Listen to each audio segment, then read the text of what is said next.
Hello friends, welcome to Ashish Polala classes.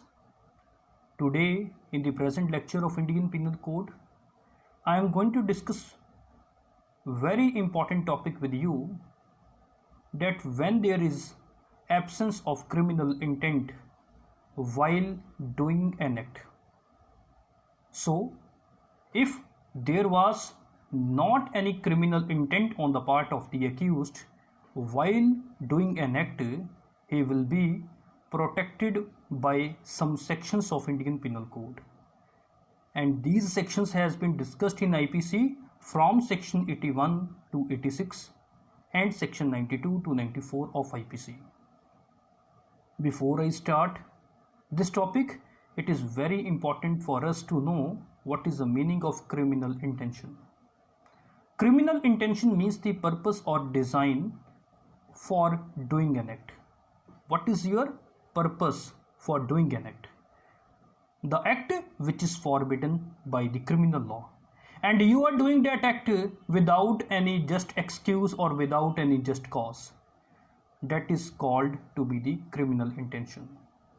For example, the act of gambling is forbidden by criminal law, and if you are doing the gambling without any excuse, without any cause, then in that case it will be said that you are doing the gambling with criminal intention. So I want to repeat what is the meaning of criminal intention. Criminal intention means the purpose or design of doing an act which is forbidden by criminal law without just excuse or cause. Now there are certain acts which normally appears to be criminal, but if they are done without any criminal intent, the accused will be protected under the exemptions which are given in the present chapter. It is but fair that such acts should not be punished which lacks mens rea. That means to say, if any act has been done by the accused without any ill will motive, without any mens rea, without any criminal intention, that act should be protected by some exemptions of Indian Penal Code.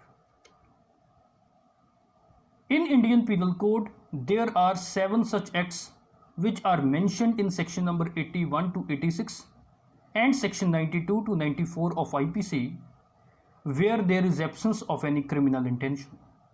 And if there is absence of criminal intention, they are protected by certain sections of IPC. And these sections are, first of all, act done to avoid other harm. If you are doing an act to avoid any other bigger harm, then you will be protected by the provision of section 81.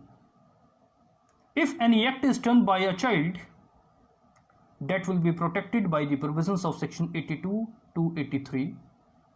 If any act is done by a lunatic, that is protected by section 84. If any act is done by an intoxicated person, then that act will be protected by the provisions of section 85 to 86.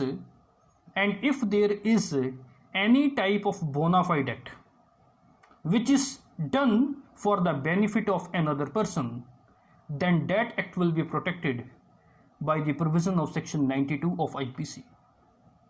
If there is any communication which has been made in good faith, that will be protected by the provisions of section 93.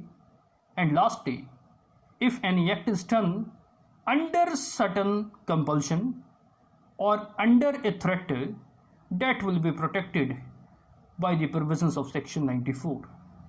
We will discuss all these sections in the next lectures. So friends, if you like my lectures, then please subscribe my channel, like my videos, share my videos, and if any one of you want to take notes of my law lectures, then you can visit my blogs at lawarticles2020.blogspot.com to get notes of my law lectures.